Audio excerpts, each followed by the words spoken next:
it comes to you yourself, like, man, maybe I'm not doing this the right way, but oh hey, what the heck, you know? I got a lot of friends that act this way, so it's no big deal kind of thing, right?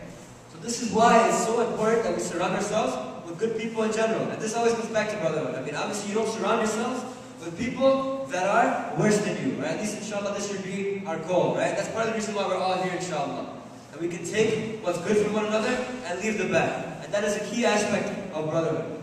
So, besides trust, Imam Ghazali in this book, he gives us a few tips or pointers to go about as this whole concept of holding our tongue and how it's so important to maintaining a relationship, or a healthy relationship between two brothers, or brothers in general. And he talks about how insulting people and family is a huge no-no. And that's pretty self-explanatory, right? I know we all like to joke around, do the mama jokes, the whatever jokes, right? You know? And that's fine, inshallah, if we're having fun, you know, no big deal. And it's pure fun between two brothers, no big deal.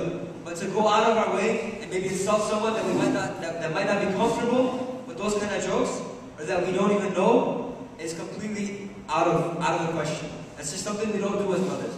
Because think about it, if you're insulting a brother, right, to his face, and he might not know that you're just joking around, you think that brother's going to come up to you later on during the day, right, and maybe ask you a question, or say like, hey, I got this kind of problem. Or think about last night, right? Last night we had that talk about adversity, right, amongst our groups, right? And if you have a brother in that group that is laughing or making fun of you as you're sharing your stories, right, is that someone you're going to go up to later and think you can trust? Of course not, right? So we as Muslims, and especially as brothers to one another, we have to keep this in mind. Especially, you know, we're here at a camp, you know, a lot of things happen, right? A lot of, you know, maybe rumors start to spread amongst each other, right? It happens, right? It happens, unfortunately, right? But we can be the better person and not let that rumor or whatever it is go on, right? We gotta be that person that steps up. And we're gonna talk about this later on today, inshallah. For the 6 o'clock session, we have the topic is speaking out. So I won't get into that now, but holding one's tongue, right? This aspect or this concept of controlling what you want to say or what you want to do, because a lot of times shaitan comes up to us, right? And he'll whisper into our ears, right? And tell you, hey man, you know, that brother, he's kind of weird, right? But he's not exactly a good Muslim, right? An ideal Muslim, right? You know, maybe we should poke fun at him during our sessions and stuff like that, right? Or maybe, hey, you know that Eric kid, right? He's white. He has a non-Muslim name. Let's make fun of him. I think he's an informant. I think he's here to rat us all out, kind of stuff, right? And I don't know if that's going through your head. If it is, I can assure you I'm not an informant. But that's besides the point. But I mean, just like little things like this. Seriously, these are little things that come into our heads, right? And unless we stop it there, it can really turn into a huge problem. So just little things to keep in mind. And a lot of times, right, in general, we find it very easy to conceal the things that are good, right? And kind of just tell whatever it is about our brothers that we found out, like some beef. Like we got beef with a brother, we make sure we know everyone else in camp, right? Everyone else back at home knows about it, right? And this is something that is very fatal, or that can be very detrimental to our relationship as brothers, right? Because this is in fact the trick of the shaitan, right? If you, let's say you don't exactly get along with someone, right? And you know maybe they did something good, right? Maybe they did something for you, and you find that you don't want anyone else to know about that, right? You don't want anyone else to know that this brother is doing something good, right? Maybe this person woke up in the middle of the night and prayed tahajjud, right? And yeah, sure, maybe that brother doesn't want you talking about that to other people. But if it's something that, you know, someone did you a favor, and because of the fact that you don't like them, you don't want anyone else to know about that, that is something that we need to keep in mind and stay away from. Because on the very other end of the spectrum, right, we have the fact that, let's say this brother does something that angered you, right? And you want to make sure that everyone else knows about that thing, right? Whatever it may be. Maybe this brother doesn't or didn't wake up for Fajr, right? And you go around saying, like I know we had a problem with Fajr today, but let's say in general, like something else, another day, something happens, right? And you don't exactly like what that brother did, and you go around spreading it. These are things that ultimately lead to more and more just drama, you know? And I know we all have enough drama to deal with in our lives, but this is something that we should all keep in mind, inshallah, as we go on throughout the days here at camp. So basically, the way Imam Ghazali summarizes this point in the chapter, right, is that he says that we should keep silent about any speech unpleasant to him, right, one of our brothers, unless obliged to speak out to promote good and prevent evil. Someone tell me what that means.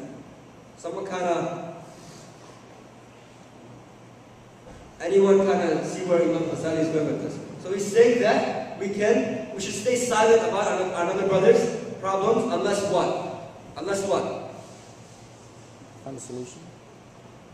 Yes, sir? Unless you shouldn't speak out about a problem unless you're trying to find a solution. Okay, so don't speak out about a problem unless you can find a solution. What else? What if I have this brother, right? What if there's this brother, right? He comes up to me and he says something that is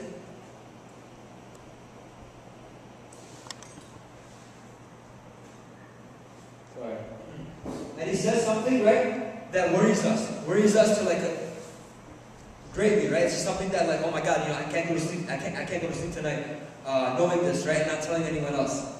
Is it in that situation? Would you say you can go ahead and address the problem with other brothers, or would you keep it to yourself? Was that hands? Hands, because I can't see who's talking. I just hear a voice. Go ahead. Address the problem. Okay? How would you go about doing that? Let's say a brother comes up to me, or brother came up to me last night, right, and he told me he has a problem. Would I tell it in a forum like this? Kind of say, hey guys, this is what's going on. And let's say Hussein had the problem, right, and he's outside, or he's taking a shower, right? And here we are discussing his personal life. That's clearly not the way we go about addressing a problem, right? If you feel something that, this brother's health or this brother's well-being is in danger, then by all means, it is kind of a judgment call. But if you ultimately think, like Imam Ghazali said, that by addressing the problem and asking other people for advice or how to go about addressing this problem, if you believe that that is ultimately going to prevent evil and call to good, then inshallah that is the best opinion and that's something that you should go along with. And it is a judgment call. But inshallah, if you ultimately think that more good than evil is going to come out of that, then go ahead and go with that, inshallah. So, then after discussing these points, Imam Ghazali, he moves on to mentioning a brother's sins. Mentioning a brother's sins. And this a lot of times happens, unfortunately, when the brother is not present. Can anyone tell me what may be? Imam Ghazali, he discusses 2 points in particular as to things that we should think about before we ever discuss another person's, whether it's their good or their bad. 2 things that we should always take into account before we discuss any of the actions of another brother.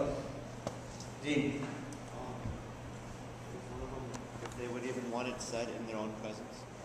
Okay, good. So there's the first one, right? Let's say that brother was present. Let's say that brother was here right now, and we were about to discuss whatever it was.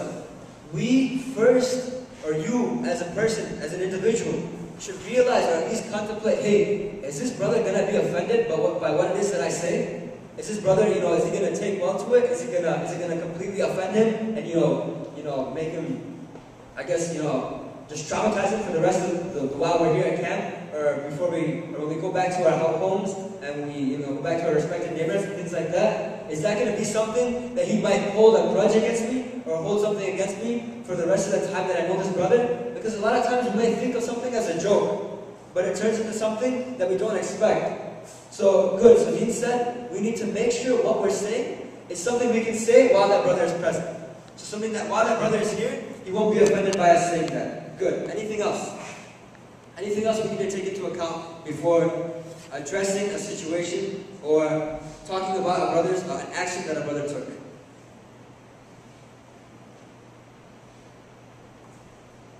No, you guys know this. You should know. Kaisa. Is there any benefit from actually doing so? Like, if you're gonna just talk to some random people who have no experience whatsoever about some issue, is there any point of it even being said? Good. Okay. So is there any benefit from that talk, right? And a lot of times I know, especially when we're kind of just chilling, doing what guys do, just whatever it may be, right? We start talking about things that are of no benefit. And does anybody know what the Prophet ﷺ said regarding talk of no benefit?